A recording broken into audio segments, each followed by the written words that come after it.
Accompagner médecins et radiologues sans les remplacer, c'est le défi technologique que se propose de relever la société Asmed. En plateau avec moi, Julien Vidal, CEO d'Asmed. Bonjour. Bonjour. Bienvenue sur le plateau. Alors, quel est l'objectif précisément et la solution que vous proposez pour y arriver chez Asmed? L'objectif chez AZMed, c'est de développer des logiciels basés sur l'intelligence artificielle pour déceler des pathologies visibles sur des images médicales. Le but, c'est d'être utilisé par des radiologues ou par des urgentistes pour leur faire gagner du temps et leur faire moins d'erreurs potentiellement dans des contextes notamment d'urgence. Ils ont très peu de temps pour prendre une décision impartie. Et donc le but finalement, c'est d'augmenter la qualité globale de leurs patients. Comment ça marche concrètement ? Concrètement, c'est un logiciel qui s'intègre dans le flux de travail existant des radiologues. Et donc, au moment où ils ont des images à analyser et où des images de patients leur parviennent, le logiciel va automatiquement, en une poignée de secondes, détecter la moindre pathologie décelable sur ces images. Elle va l'entourer avec un rectangle de détection et va du coup alerter le radiologue de la moindre pathologie suspecte pour qu'il ne puisse passer à côté d'aucune de ces maladies et puis qu'il puisse aussi gagner du temps au lieu de les chercher pendant de longues minutes parfois. Alors ça soulève plusieurs questions. D'abord un constat, est-ce que les erreurs sont si fréquentes que ça de diagnostic pour qu'on ait besoin d'une solution d'assistance intelligente ? Le constat, il vient plutôt de l'explosion du nombre d'actes d'imagerie médicale ces 10 dernières années dans le CDE. Ça fait plus 100% en 10 ans, mais on a toujours le même nombre de radiologues et d'urgentistes qui sont capables de les analyser. Donc le constat, il vient pas forcément qu'il y a beaucoup d'erreurs, mais c'est que le nombre d'images a tellement explosé que c'est compliqué d'assurer la même qualité globale de prise en charge des patients et de passer autant de temps sur chaque image. Et à la finalité, c'est toujours le radiologue ou le médecin qui quand même pose le diagnostic. Évidemment, les logiciels qu'on développe aujourd'hui sont un complément de la vision humaine et sont vraiment faits pour marcher en symbiose avec le radiologue et pour lui offrir une seconde lecture, un filet de sécurité pour qu'il soit plus sécure dans le diagnostic qu'il va poser. Ce qui veut dire qu'à un moment donné, concrètement, il va avoir une proposition de diagnostic et il va simplement la vérifier ?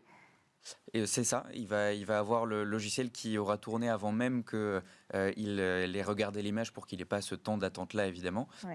Et il aura ensuite, évidemment, la liberté de confirmer la décision du logiciel ou au contraire de modifier, d'infirmer et de poser son propre diagnostic. Et en général, ce qu'on remarque, c'est que plus un utilisateur, plus un radiologue va utiliser ce genre de solution, et plus il va savoir travailler avec, et il va comprendre comment fonctionne le logiciel. D'accord. Et donc là, c'est au médecin et au radiologue de comprendre la façon de penser finalement de l'intelligence artificielle. Justement, l'intelligence artificielle ne pense pas et on a parfois tendance à poser des raisonnements humains sur un algorithme, sur une machine en fait. Donc c'est plus dans ce sens-là que l'apprentissage se fait. Exactement. Très bien. Cette solution-là, elle fonctionne pour des pathologies en particulier ? La première solution qu'on a détectée s'appelle Revolve. Et Revolve permet de détecter n'importe quelle fracture, donc n'importe quel traumatisme osseux sur des radiographies standards. Et aujourd'hui, Revolve est capable aussi de détecter tout un tas de pathologies au niveau du thorax, donc des pathologies pulmonaires ou des pathologies cardiaques. En gros, en termes de volume, on est capable de détecter 80% du volume moyen qui est produit chaque jour dans nos services d'urgence ou de radiologie. Avec une seule solution ? Avec une seule solution, et cette solution, elle tourne maintenant dans 220 centres, hôpitaux, centres de radiologie, dans 12 pays. Donc on a un petit peu dépassé la France aujourd'hui. Est-ce que il est possible un jour que cette technologie qui nous accompagne, comme d'autres qui aujourd'hui accompagnent beaucoup de médecins en France ou de radiologues, il existe beaucoup de solutions d'intelligence artificielle, nous fasse défaut ? Bien sûr, et c'est le propre de ces solutions, même pour n'importe quel test aujourd'hui, quel qu'il soit, ou n'importe quel algorithme, vous ne pouvez pas avoir une précision et un rappel de 100% dans les deux cas, ça n'est jamais arrivé, donc ça ne sera évidemment pas le cas pour des algorithmes d'intelligence artificielle. Les médecins le savent très bien, et donc c'est exactement pour ça qu'ils le prennent comme un outil pour augmenter leur productivité, mais en aucun cas un outil sur lequel se baser pour prendre une décision sans avoir une réflexion parallèle à ce qu'a dit l'outil. Ça a toujours été le cas. S'il y a une erreur, qui est responsable ?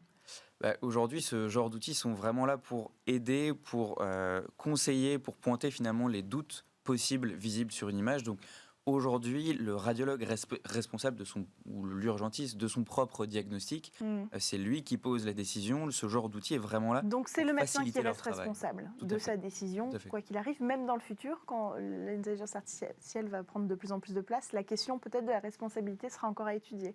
Voilà. En tout cas, je pense que c'est quand même souhaitable que le radiologue reste au centre, évidemment, du diagnostic et que c'est au radiologue de créer son propre chemin de pensée pour soigner un patient. En tout cas, aujourd'hui, ce genre de logiciels ne sont pas capables de remplacer une pensée humaine, loin de là. Merci beaucoup, Julien Vidal, CEO de Azmet, d'être venu sur le plateau de Smartech pour nous présenter cette innovation. Merci à tous de nous avoir suivis. Tout de suite, vous allez retrouver le Lab avec encore des entreprises innovantes comme celle-ci. Et puis, quant à nous, on se retrouve demain sur Bismart pour une nouvelle édition de votre émission Smartech.